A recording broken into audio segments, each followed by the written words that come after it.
আসসালামু আলাইকুম। আমরা শহীদ সরউদ্দিন মেডিকেল কলেজ হাসপাতাল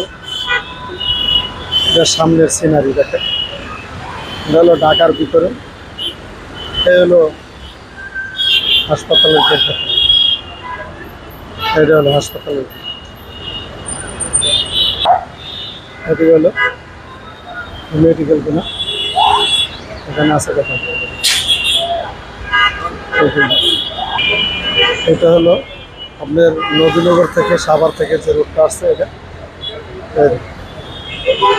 গাবতলী থেকে শিমুলি। আসসালামু আলাইকুম। আমরা শহীদ সরউদ্দিন মেডিকেল কলেজ হাসপাতাল এর সামনের সিনারি দেখেন। এটা হলো ঢাকার ভিতরে, এটা হলো হাসপাতালের গেট। এটা হলো হাসপাতালের, এটি হলো মেডিকেল কিনা এখানে আছে দেখেন। এটা হলো আপনার নবীনগর থেকে সাভার থেকে যে রুটটা আসছে, এটা গাবতলী থেকে শিমুলি।